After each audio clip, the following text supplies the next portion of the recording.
नमस्कार। राष्ट्र, राष्ट्रियता, सभ्यता र संस्कारको संगम वाग्मती टेलिभिजनको समाचारमा स्वागत छ। म रेखा श्रेष्ठ। प्रारम्भमा मुख्य समाचार। दुई तहको संघीय संरचना बनाउनु पर्ने नेकपा माओवादी केन्द्रका प्रमुख सचेतक देव गुरुङको भनाई। अहिले एकात्मक प्रणालीको प्रशासनिक इकाइको रूपमा प्रयोग गर्न खोजिएको जिकिर। आगामी मङ्सिर 21 गते संघ र प्रदेशको निर्वाचन घोषणा गर्ने सरकारको तयारी। मन्त्री पदमा रहेसम्म इमान्दारिताका साथ काम गर्ने शहरी विकास मन्त्री चौधरीको प्रतिबद्धता। मंगलबार शेयर बजार नेप्से 11.82 अङ्कले घटेर परिसूचक 1921 अङ्कमा 1 अर्ब 5 करोडको मात्रै कारोबार। श्रीलङ्कामा अबको 2 हप्ता अत्यावश्यक बाहेक गाडीलाई इन्धन बेच्न रोक। 2 करोड 20 लाख जना मानिसलाई घरबाटै काम गर्न निर्देशन। र आइसिसी T20मा 3 नेपाली महिला क्रिकेटरको वरियता यथावत। कविता 73औं स्थानमा कायम रहँदा सीता 80औं स्थानमा, कप्तान रुबिना छेत्री 81औं स्थानमा यथावत।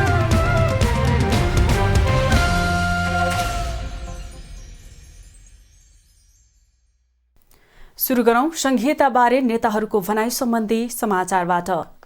नेकपा माओवादी केन्द्रका प्रमुख सचेतक देव गुरुङले दुई तहको संघीय संरचना बनाउनु पर्ने बताउनु भएको छ। मंगलबार संघीयता कार्यान्वयन अध्ययन तथा अनुगमन सम्बन्धी संसदीय विशेष समितिले सिंहदरबारमा आयोजना गरेको संघीयता कार्यान्वयनको अवस्था, चुनौती र अबको बाटो विषयक छलफल कार्यक्रममा बोल्दै प्रमुख सचेतक गुरुङले दुई तहको संघीय संरचना बनाउनु पर्ने बताउनु भएको हो। उहाँले 3 तहको संरचना बनाएर एकात्मक प्रणालीको प्रशासनिक इकाइको रूपमा प्रयोग गर्न खोजिएको बताउनुभयो। उहाँले साँचो अर्थको संघीयता दुई तहको हुने भन्दै स्थानीय तह प्रदेशको माताहतमा रहने गरी सञ्चालन गर्नुपर्नेमा जोड दिनुभयो। संघीयता रियल अर्थमा भन्ने हो भने तपाईको के हुन्छ भन्दा दुईटा तहभन्दा तेस्रो तह बनाउने विषय हुँदैन। स्थानीय तह चाहिँ प्रदेशको मातहतमा सञ्चालन गर्नुपर्ने विषय हो भन्ने लाग्छ। त्यसकारणले गर्दाखेरि अहिलेको 3टा तहको परिकल्पनाबाट जाने हो भने प्रदेशको कुनै अर्थ र औचित्य छैन। नेकपा माओवादी केन्द्रका नेता तथा राष्ट्रिय सभाका पूर्व सांसद रामनारायण भिडारीले माथिल्लो तहका कर्मचारीहरूमा संघीयताप्रति नकारात्मक सोच रहेको बताउनुभयो। उहाँले नेपालको संघीयता प्रदेशहरूका कारण असफल हुन सक्ने तर्क गर्नुभयो।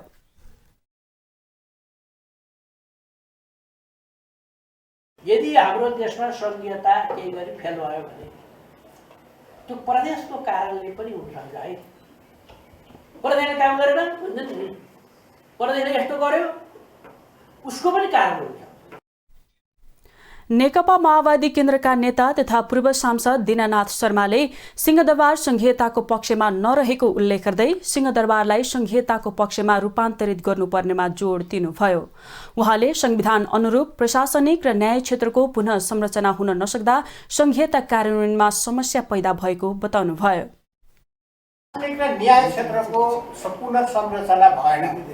राजनैतिक पुनर्संरचना बल्ल बल्ल पनि पछि धेरै मेहनत गरेर सम्झौता गरेर राज्यको पुनर्संरचना गरियो, तर प्रशासनिक र न्याय क्षेत्रको पुनर्संरचना भएन। यसकारणले यो चाहिँ संघीयतामा अहिले संविधानले जे निर्दिष्ट गरेको छ त्यसलाई कार्यान्वयन गर्नको लागि यो क्षेत्रबाट सबभन्दा ठुलो चाहिँ समस्या पैदा भएको छ।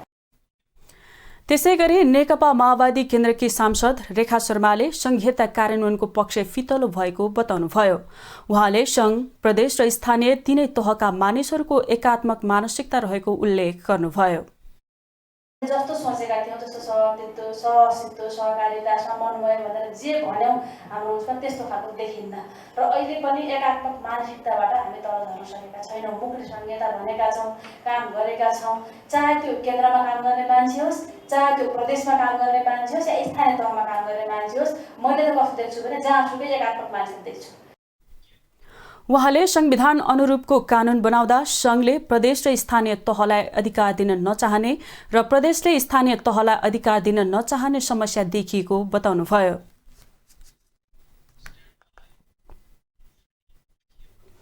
शहरी विकास मन्त्री मेटमणि चौधरीले सरकारले आगामी मङ्सिर 21 गते संघ र प्रदेशको निर्वाचन घोषणा गर्ने तयारी गरेको बताउनु भएको छ।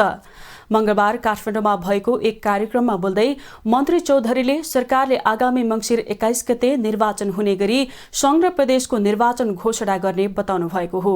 उहाँले सरकारले निर्वाचन गर्ने मिति नै नतोकेको भए पनि 2-3 महिनामा निर्वाचन घोषणा गर्ने तयारी रहेको उल्लेख गर्नुभयो। मन्त्री चौधरीले मन्त्री पदमा रहेसम्म इमानदारीताका साथ काम गर्ने प्रतिबद्धता समेत जनाउनुभयो।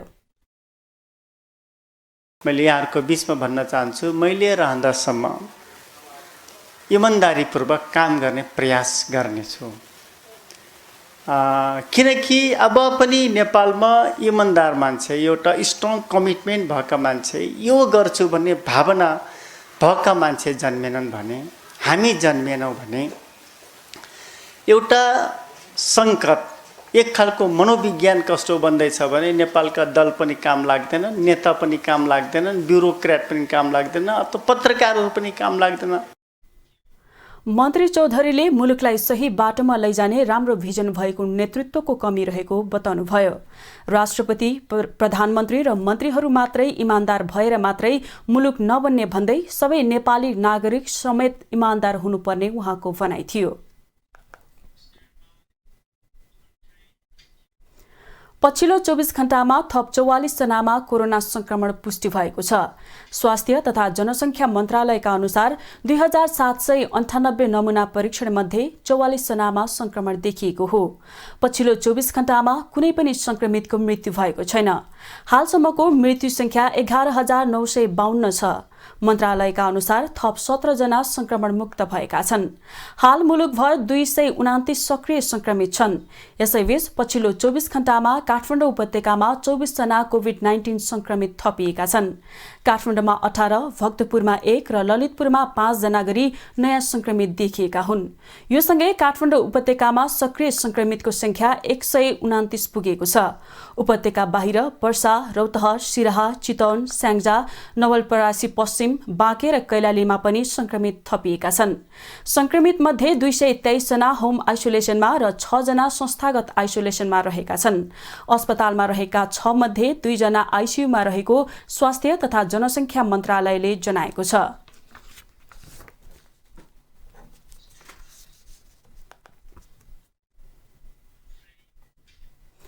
राष्ट्रिय सभा सदस्य एवं पूर्व उपप्रधानमन्त्री वामदेव गौतमले नेपालमा कम्युनिस्ट आन्दोलन नै धराशायी बन्दै गइरहेको बताउनु भएको छ। मंगलबार काठमाडौँमा नेकपा राष्ट्रिय एकता अभियान पार्टीको घोषणा गर्दै उहाँले यस्तो बताउनु भएको हो। उहाँले आफूले जग हालेको र आन्दोलन सुरु गरेको कम्युनिस्ट पार्टी नै आज धराशायी बनेकोले कम्युनिस्ट एकताका लागि नै आफूले पार्टी घोषणा गरेको बताउनुभयो। उहाँले आफूले घोषणा गरेको पार्टी उद्घाटन ताका नेपाल नै चकित हुने दावी गर्नुभयो। आज शिलान्यास गरेको छु। मैले उद्घाटन गर्ने बेलामा नेपाल चकित हुने अवस्था सिर्जना हुनेछ। लाखौं व्यक्तिहरू यो पार्टी वरिपरि गोलबन्द हुनेछन्। म जुन पार्टीमा जानेछु त्यो पार्टी त्यस्तै हुनेछ। विगतमा पनि त्यस्तै भएको छ। म जहाँ जहाँ सामेल भएको छु इमानदारी साथ, बलिदानी भावनाका साथ, निस्वार्थ भावनाका साथ मैले काम गरेको छु। नेता गौतमले अवगत स्थानीय तहको निर्वाचनमा कम्युनिस्ट कमजोर बनेको स्पष्ट देखिएको भन्दै अब पनि कम्युनिस्ट एकताबद्ध नहुने हो भने आगामी निर्वाचनमा नेपाली कांग्रेसले बहुमत प्राप्त गर्ने दावी गर्नुभयो। आगामी 5 वर्ष नेपाली कांग्रेसले गठबन्धन गरेर अघि बढे पनि त्यसपछिका दिनमा कांग्रेसलाई कुनै गठबन्धनको आवश्यकता नपर्ने अवस्था बन्दै गएको उहाँको भनाइ थियो।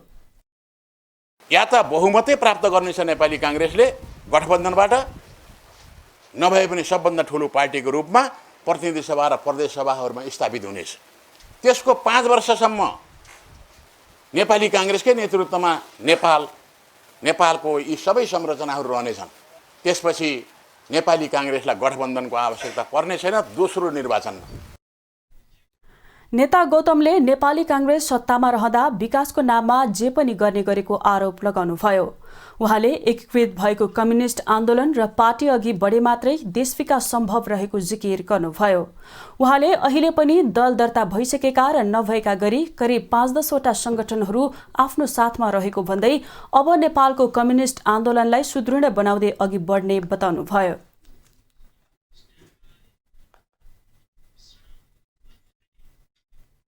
समाचारमा एकैछिन विश्राम।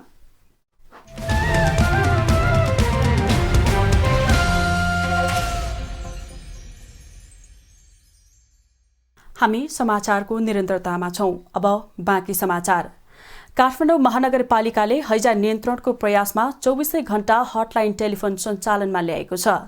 जनस्वास्थ्य सम्बन्धी जोखिम पूर्वानुमान गरेर समस्या समाधानमा नागरिकलाई सजिलो होस् भनेर महानगरपालिकाले आजदेखि 24 घण्टा हटलाइन टेलिफोन सेवा सञ्चालन गरेको जनाएको छ। नागरिकलाई समस्या परे 1180 नम्बरमा फोन गरेर जानकारी लिन आग्रह गरिएको छ। यस्तै हैजा दूषित पानी र खानेकुराबाट लाग्ने भएकाले महानगरले सडकमा खानेकुरा बेच्न रोक लगाउने भएको छ। त्यसका लागि नेपाल प्रहरीसँग सहकार्य गर्ने मेयर वालेन्द्र शाहले बताउनुभयो। यसअघि ललितपुर महानगरपालिकाले सडक छेउमा जथाभावी बेच्न राखिएका चटपट, पानीपुरी लगायतका खानेकुरा हटाएको थियो। यस्तै काठमाडौँ महानगरले होटल रेस्टुरेन्टको खाद्य स्वच्छता हेर्न खाद्य प्रविधि तथा गुण नियन्त्रणलाई विभागलाई अनुरोध गरेको छ। सोमबार रातिदेखि परेको अविरल वर्षाको कारण झापाका साना ठूला नदीको बहाव बढेकाले अधिकांश क्षेत्र डुबानमा परेका छन्। मेची, रतुवा, मावा, कमल, कन्काई लगायतका नदीमा पानीको सतह बढेसँगै नदीले निरन्तर कटान गरिरहँदा यहाँका बस्ती र घर डुबानमा परेका हुन्। हालसम्म यहाँका 1000 बढी घर डुबानमा परेको जिल्ला प्रहरी कार्यालय झापाले जनाएको छ। गौरादह 6 तेलिया डाँगीमा रतुवा खोला पसेर बाढी आएको र यहाँका 4 र 5 नम्बर वडाका सयौं घर डुबानमा परेका छन्।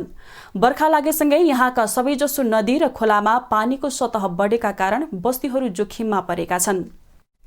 काठमाडौँ स्थित संयुक्त राष्ट्रसङ्घीय उच्च आयुक्तको कार्यालय UNHCR अघि रोहिङ्ग्या शरणार्थीहरूले विरोध प्रदर्शन गरेका छन्। संयुक्त राष्ट्रसङ्घले जारी गरेको मानवाधिकार सम्बन्धी विश्वव्यापी घोषणापत्र सन् 1984 ले उल्लेख गरेका अधिकारको माग गर्दै आन्दोलन गरेका हुन्। विश्वव्यापी घोषणापत्रमा आर्थिक, सामाजिक, सांस्कृतिक र बालबालिकाको अधिकार सुनिश्चित गर्नुपर्ने लगायतका माग रहेका छन्। Myanmar, Sri Lanka, Pakistan, Afghanistan, Somalia, Nigeria लगायतका देशबाट नेपालमा शरणार्थीको रूपमा आएका उनीहरूले UNHCR ले चासो नदिएको गुनासो गरेका छन्। UNHCR ले आर्थिक तथा सामाजिक गतिविधिहरूमा चासो नदिँदा मानवाधिकारको हनन भएको उनीहरूको भनाइ छ। अन्डरमा पहिला 2015 मा सबैलाई हामीलाई सपोर्ट गरेको एडुकेसन सपोर्ट खानाकुरा के म्यान्डेट अनुसारमा। त्यसपछि 2015 मा सबै बन्द गरेको। त्यसपछि बन्द गरेपछि अहिलेसम्म काटेर अहिलेसम्म के पनि दिएको छैन। हाम्रो बच्चाहरू स्कुल पढाउनुको एकदम गाह्रो छ। रोहिङ्ग्या शरणार्थीहरूले बालबालिकाहरूको अधिकार हनन गरिरहेको भन्दै सोमबारबाट विरोध प्रदर्शन गरिरहेको छ। सभामुख अग्निप्रसाद सापकोटा असंलग्न आन्दोलन संसदीय सञ्जालको सम्मेलनमा सहभागी हुन मंगलबार अजरबैजान प्रस्थान गर्नुभएको छ।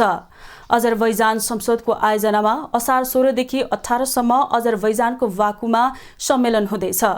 उक्त सम्मेलनमा सहभागी हुन सभामुख सापकोटा नेतृत्वको संसदीय प्रतिनिधि मण्डल मंगलबार बिहान सभा 11 बजे त्यसतर्फ प्रस्थान गर्नुभएको हो। प्रतिनिधि मण्डलमा प्रतिनिधि सभाका सदस्य पुष्पा भूषाल, राष्ट्रिय सभाका सदस्य रामचन्द्र राई र सभामुख सापकोटाका स्वकीय सचिव गोविन्द पाठक रहेका छन्। सापकोटा सहितको टोलीलाई खानेपानी मन्त्री उमाकान्त चौधरीले विदाई गर्नुभयो। अजरबैजानमा हुने उक्त कार्यक्रममा सभामुखले असंलग्न आन्दोलनको आवश्यकता एवं महत्व तथा यो अभियानका पक्ष राष्ट्रहरूका संसदहरू बीचको सहकार्य अभिवृद्धि सम्बन्धमा नेपालको प्रतिनिधित्व गर्दै सम्बोधन गर्ने संघीय संसद सचिवालयका प्रवक्ता डाक्टर रोजनाथ पाण्डेले जानकारी दिनुभयो। सम्मेलनले बाबु घोषणा पत्र जारी गर्नेछ। सम्मेलनका क्रममा सभामुखले विभिन्न राष्ट्रका उच्चस्तरीय पदाधिकारीसँग द्विपक्षीय भेटघाट गर्ने कार्यक्रम रहेको संसद सचिवालयले जनाएको छ। सम्मेलनमा सहभागी भएर सापकोटा 19 सालमा स्वदेश फर्किने कार्यक्रम छ। सिद्धार्थ राजमार्गको तानसेन बुटौल सडक खण्डको दभान प्रहरी चौकीदेखि सिद्धबाबा चिडिया खोलासम्मको सडक गत वर्ष नै पिच भइसक्नु पर्थ्यो, तर समयमै सडक पिच नभएको कारण सिद्धबाबाको पहिरो, हिलो र धुलोको कारण कयौं मानिसहरूको ज्यान गुमाउनु पर्यो। कयौं मानिसहरू घाइते भए। डिभिजन सडक कार्यालयले निर्माण व्यवसायलाई समयमा काम लगाउन सकेन। तर यो वर्ष भने वर्षा सुरु भएको बेला धुलो हिलोमा धमाधम पिच भइरहेको छ। नालीको व्यवस्थापन तथा हिलाम्य सडकमा गरिएको पिच कति दिन टिक्ला चिन्ताको विषय बनेको छ। अहिले वर्षातको समय सुरु भएको छ। सिद्धबाबा क्षेत्रमा प्राकृतिक निर्माण जैविका कामदारले धुलो हिलोमा नालीको व्यवस्थापन बिना धमाधम पिचको काम गरिरहेका छन्।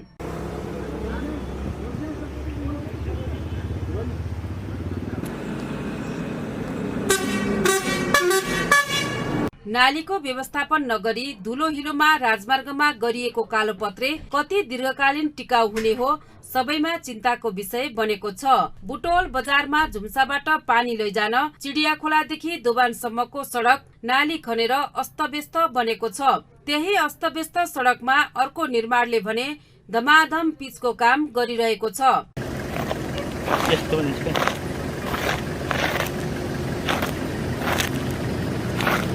गत वर्ष कोभिडका कारण समयअनुसार काम गर्न नसकिएको र नाली निर्माण अर्को निर्माण व्यवसायको जिम्मा भएकाले उसले समयमा नाली बनाउन नसकेकाले आफ्नो पिच गर्ने काम गरिरहेको निर्माण व्यवसायी टोपबहादुर रायमाझीको भनाइ छ। खण्ड खण्डमा चाहिँ टेन्डर भएको कारणले चाहिँ यो चाहिँ काम गत साल काम नसक्यो। अहिलेको अवस्था पनि जबरजस्ती रूपमा चाहिँ अझै पनि यो पहाडहरू तपाईँहरूले यो पहाड काट्नै बाँकी छ। अझ परका दुई ठाउँ पनि तपाईँले देख्नुभयो त्यो पनि काट्नै बाँकी छ। अझ यो नाली बन्दैछ र अब अहिले यसपालि ढिला हुने भयो भनेर मैले चाहिँ जबरजस्ती रूपमा चाहिँ बाटो चाहिँ अब मेरो लगभग 1700-1800 मिटर जति लेन्थ चाहिँ यो आसफाल्ट गर्ने काम हो। वर्षातको समयमा हिलो र धुलोमाथि सिद्धबाबा क्षेत्रमा पिच सुरु भएको, गुणस्तरीय काम नभएको, काम पूरा नगरी रकम भुक्तानी गर्न नहुने सांसद सोमप्रसाद पाण्डेले सदनमा माग गर्नुभएको छ। सांसद पाण्डेले सिद्धबाबा सडक पिचको समयमा अनुगमन समेत गर्नुभएको छ। सडकमा भइरहेको कामको अनुगमन गर्दै सांसद पाण्डेले कामको गुणस्तरीयता ध्यान नदिई काम पूरा नभई मिलोमतमा रकम भुक्तानी हुन खोजिएकाले आफू सदन छोडेर बाटो अनुगमनमा आएको बताउनुभयो। यदि तपाईहरुले अहिले पनि गत वर्ष जस्तै बेस राख्ने, सामान्य काम गर्ने, फर्सट गर्ने गर्नुभयो भने कारबाहीको विषय बन्छ।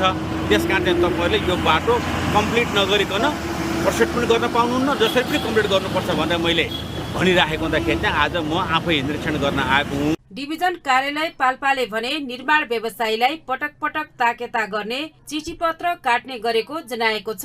बजेट रोकिदिए पनि निर्माण व्यवसायीले समयमा काम नगरेको डिभिजन कार्यालयले जनाएको छ। गत वर्ष नै पिचको काम सक्नुपर्ने निर्माण व्यवसायीले काममा ढिलासुस्ती र लापरवाही गरेको कारण नाली व्यवस्थापन नगरी पिच गर्नुपर्ने समस्या आएको डिभिजन सडक कार्यालयका प्रमुख रामेश्वर लम्सालको भनाइ छ। अब यो विभिन्न ठेक्का एकै ठाउँमा हुने अनि उनीहरूले सिक्वेन्सियली काम नगरिदिँदाखेरि त्यो समस्या हो। अब जति ठाउँमा नाली छ त्यो अब हामी क्लियर गर्न लगाउँछौँ, त्यहाँबाट हाम्रो पिचमा पानी आउने अवस्था हुँदैन। अब नाली नभएको ठाउँमा एक दुईवटा पोइन्टहरू अब अहिले हामीले छोड्ने। पाल्पा बुटोल सडक खण्डमा विगत 7 वर्षदेखि लागेका ठेक्काहरूको अझै काम पूरा भएको छैन। अझै पनि निर्माण व्यवसायी बेपत्ता छन्। अहिले दोबानदेखि सिद्धबाबा क्षेत्रमा एउटा निर्माण व्यवसायीले सडक पिच गर्दै आएको छ। अर्को निर्माण व्यवसायी पहाड खन्दै नाली बनाएको छ। नाली पहिरो व्यवस्थापन नगरी भएको पिच अर्को वर्ष हिलो र धुलोबाटै पुरी भत्किएर पुरानै अवस्थामा जाने अवस्था कामको प्रकृतिले देखिएको छ। यो अवस्थाले राज्यको लगानी बालुवामा पानी हुने जस्तै देखिन्छ। त्यसैले यसतर्फ सबै सरकारवाला निकायले बेलैमा ध्यान दिनुपर्ने जरुरी देखिन्छ। बागमती टेलिभिजनका लागि पाल्पाबाट प्रकाश नेपालको रिपोर्ट। समाचारमा एकैछिन विश्राम।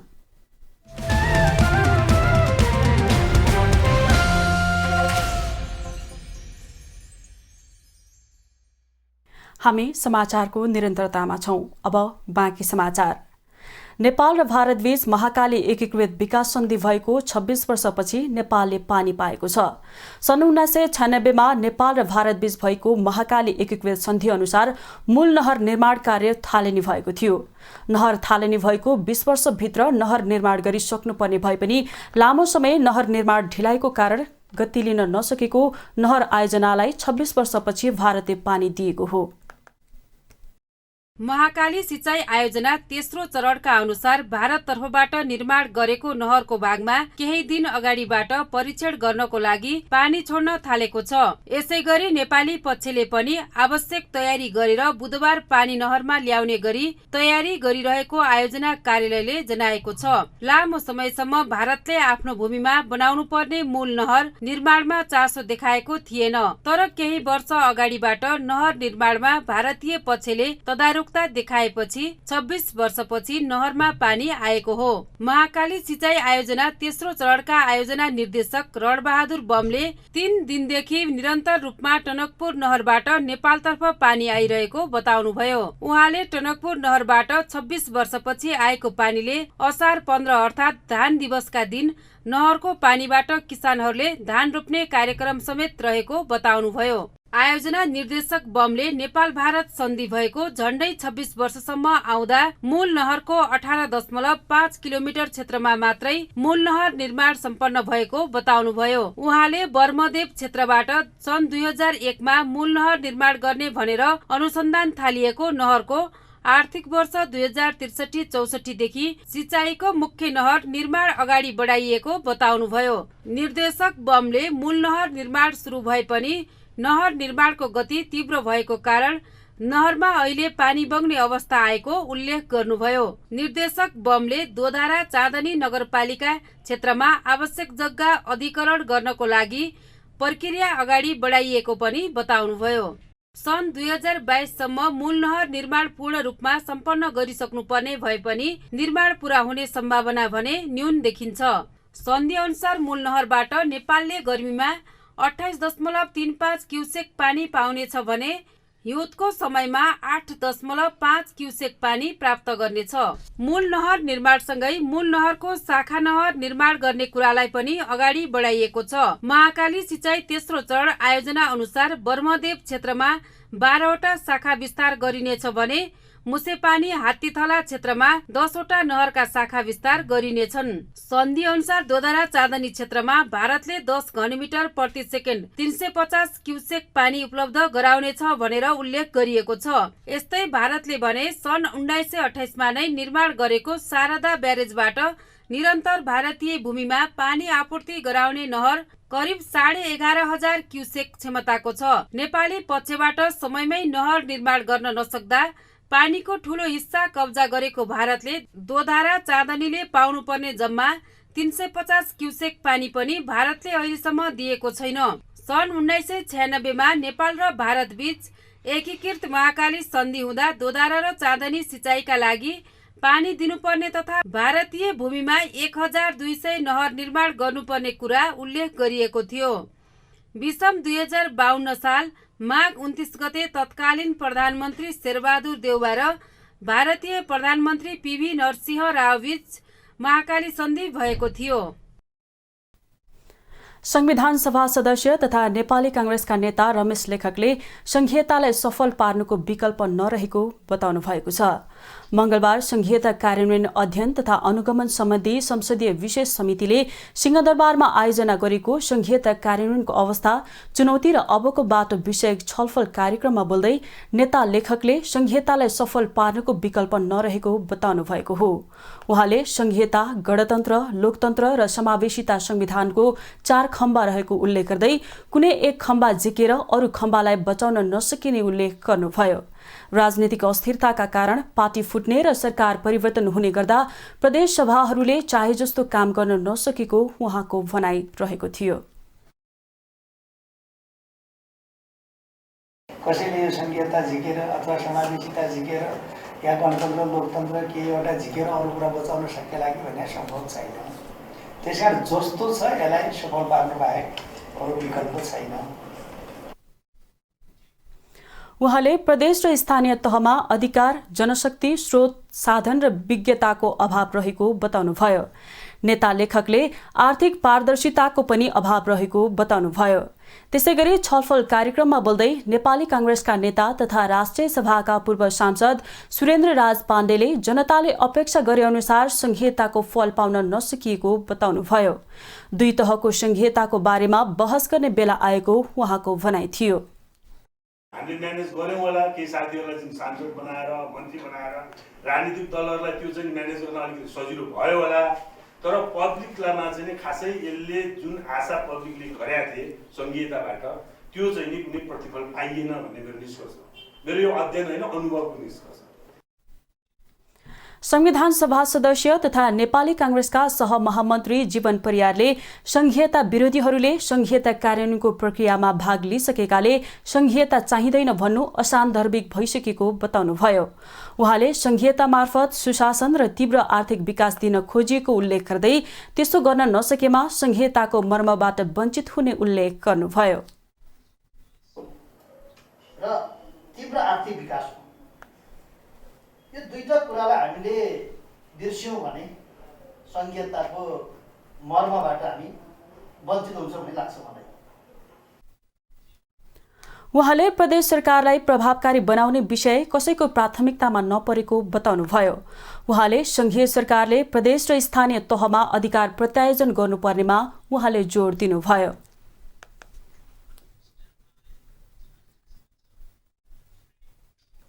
अब आर्थिक समाचार।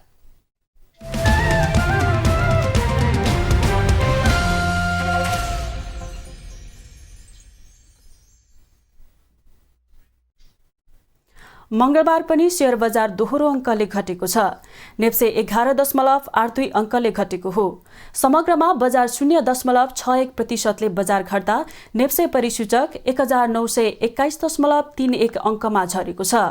230 कंपनीका 30,37,630 किता शेयर 1,05,82,46,472 रुपैयाँ बराबरको कारोबार भएको हो। समग्रमा बजार घटे पनि बैंकिङ र जीवन बीमा समूह भने बढेका छन्। बैंकिङ 0.29 र जीवन बीमा समूह 96.9 अंकले बढेका हुन्। सबैभन्दा बढी निर्जीवन बीमा समूह 109.96 अंकले घटेको हो। सबैभन्दा बढी CYC नेपाल लघुवित्तका लगानीकर्ताले 9.99% कमाएका छन् भने लक्ष्मी इक्विटी फण्डका लगानीकर्ताले सबैभन्दा बढी 5.73% घाटा बेहोरेका छन्।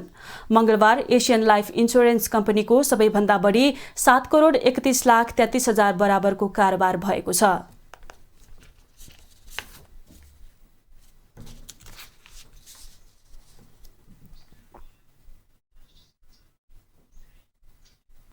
अब अन्तर्राष्ट्रिय समाचार।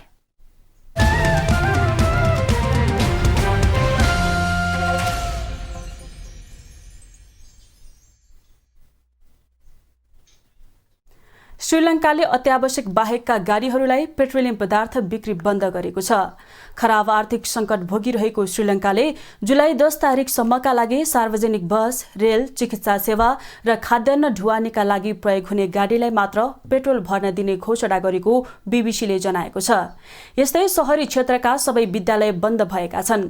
सरकारी अधिकारीहरूले 2,20,00,000 जना मानिसलाई घरबाटै काम गर्न भनेका छन्।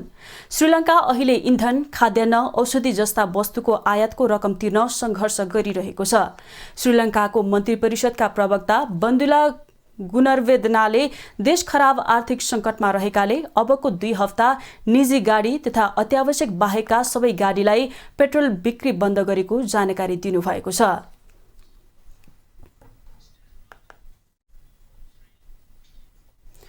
रुसले अमेरिकी राष्ट्रपति जो बाइडेन, उनकी श्रीमती र छोरीलाई प्रतिबन्ध लगाएको छ।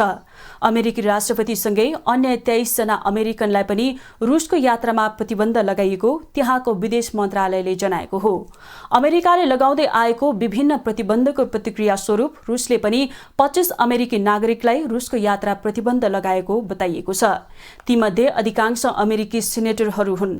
त्यसैगरी केही विश्वविद्यालयका प्राध्यापक, अनुसन्धानकर्ता र अमेरिकी सरकारका पूर्व अधिकारी पनि प्रतिबन्धको सूचीमा परेका हुन्।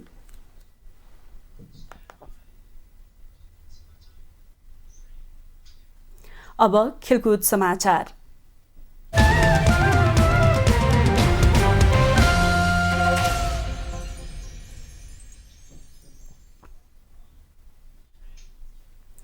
महिला क्रिकेटर रुबिना छेत्री, सीता राणा मगर र कविता कुँवर विश्व टी20 महिला क्रिकेटरको बलिङतर्फको वरियतामा यथास्थानमा रहेका छन्।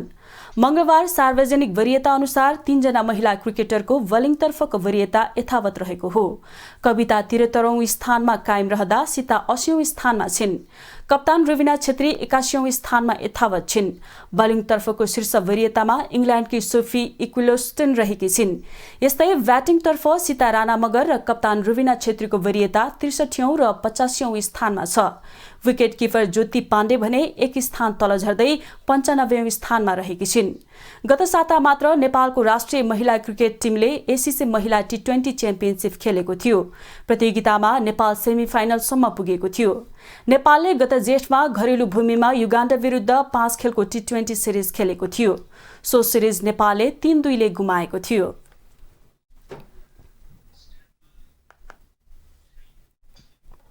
विभागीय टोलीद्वय नेपाल पुलिस क्लब र एपीएफ क्लबले मंगलबारबाट सुरु भएको बागमती प्रदेश न्यू डायमन्ड क्लब खुला महिला भलिबल प्रतियोगितामा विजयी सुरुवात गरेका छन्। किर्तिपुरको बहुउद्देश्य कवर्ड हलमा मंगलबार भएको दिनको पहिलो खेलमा नेपाल पुलिस क्लबले आयोजक न्यू डायमन्ड एकाडेमीलाई सोझो सेटमा हराउँदै विजयी सुरुवात गर्दा अर्को खेलमा एफएफले परोपकार गर्ल्स होस्टललाई हराउँदै शनिबारसम्म सञ्चालन हुने प्रतियोगितामा विजयी सुरुवात गरेका हुन्। बागमती प्रदेश खेलकुद विकास परिषद तथा न्यू डायमन्ड स्पोर्ट्स क्लबको संयुक्त आयोजनामा भएको प्रतियोगितामा नेपाल पुलिसले न्यू डायमन्डलाई 25-16, 25-15, 25-15 को सोझो सेटमा हराएको हो। पहिलो सेट गुमाएको न्यू डायमन्डले दोस्रो सेटको सुरुवात राम्रो गरे पनि अन्तिमसम्म लयलाई निरन्तरता दिन सकेन। केही अनुभवी खेलाडी बिना कोर्टमा उत्रिएको न्यू डायमन्डले यससँगै हारबाट प्रतियोगिताको सुरुवात गरेको हो। मंगलबार नै सम्पन्न दिनको दोस्रो खेलमा विभागीय टोली एपीएफ परोपकार गर्ल्स होस्टल हाबी भएर खेल्यो।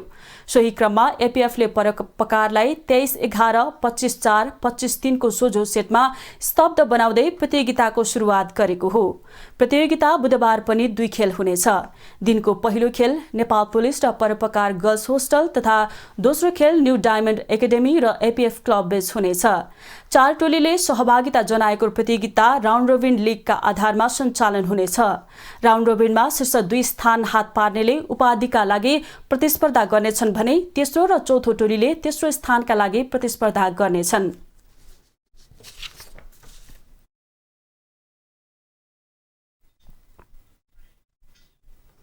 आईसीसी विश्वकप लिग 2 अन्तर्गत श्रृङ्खला तयारीका लागि नेपाली राष्ट्रिय क्रिकेट टोली क्यानाडा प्रस्थान गरेको छ। नेपाली टोली आज बिहान कतार एयरलाइन्सबाट क्यानाडाका लागि प्रस्थान गरेको नेपाल क्रिकेट संघ क्यानले जनाएको छ। क्यानाडामा अभ्यासपछि टोली उतैबाट स्कटल्याण्ड पुग्नेछ। नेपाली टोलीलाई सोमबार राष्ट्रिय खेलकुद परिषद राखेपका सदस्य सचिव टंकलाल घिसिङले विदाई गरेका थिए। क्यानाडा र स्कटल्याण्ड भ्रमणका लागि सन्दीप लामिछानेको कप्तानीमा 14 सदस्यीय टोली घोषणा गरिएको थियो। नेपालले क्यानाडाको राष्ट्रिय टोलीसँग जुलाई 4 र 5 मा 2वटा एकदिवसीय श्रृङ्खला तथा स्थानीय क्लबसँग 1 खेल खेल्ने तालिका छ। लिग 2 मा नेपाल तालिकाको 5औं स्थानमा छ। नेपालले 16 खेलमा 7 जित, 8 हार र 1 बराबरी सहित 15 अङ्क जोडेको छ। आईसीसी विश्वकप क्रिकेट लिगमा नेपालले 20 खेल खेल्न बाँकी छ। विश्वकप क्रिकेट लिग 2 अन्तर्गत नेपाल, स्कटल्याण्ड र नामिबिया बीचको एकदिवसीय श्रृङ्खला जुलाई 11 तारिक अर्थात् असारको 27 गतेदेखि सुरु हुनेछ। नेपालले असार 27 र 32 गते नामिबियासँग तथा 29 गते र साउन 1 गते स्कटल्याण्डसँग खेल्ने तालिका छ।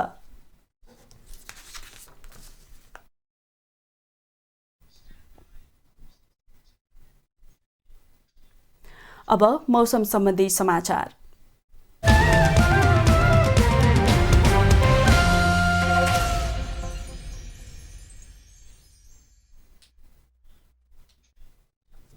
आज राति देशभर सामान्यदेखि पूर्ण बदली रहनेछ। देशका अधिकांश स्थानहरूमा मेघगर्जन, चट्यानसहित हल्कादेखि मध्यम वर्षाको सम्भावना रहेको छ। प्रदेश नम्बर 1, मध्य प्रदेश, गण्डकी प्रदेश, लुम्बिनी प्रदेश र सुदूरपश्चिम प्रदेशका 1-2 स्थानमा भारी वर्षाको पनि सम्भावना रहेको छ।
समाचारको अन्त्यमा पुनः मुख्य समाचार। दुई तहको संघीय संरचना बनाउनु पर्ने नेकपा माओवादी केन्द्रका प्रमुख सचेतक देव गुरुङको भनाई। अहिले एकात्मक प्रणालीको प्रशासनिक इकाइको रूपमा प्रयोग गर्न खोजिएको जिकिर।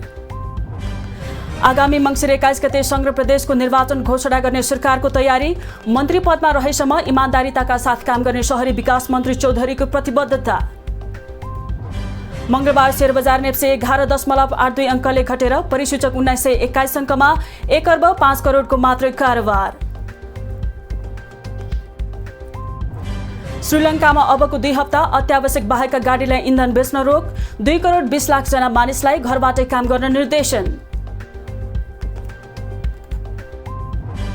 र आइसिसी T20 मा 3 नेपाली महिला क्रिकेटरको वरियता यथावत। कविता 73औं स्थानमा कायम रहँदा सीता 80औं स्थानमा, कप्तान रुबिना छेत्री 81औं स्थानमा यथावत।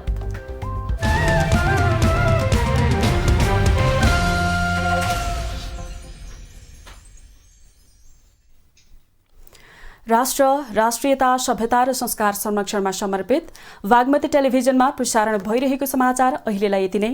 हेर्दै रहनुहोला वाग्मती टेलिभिजन। नमस्कार।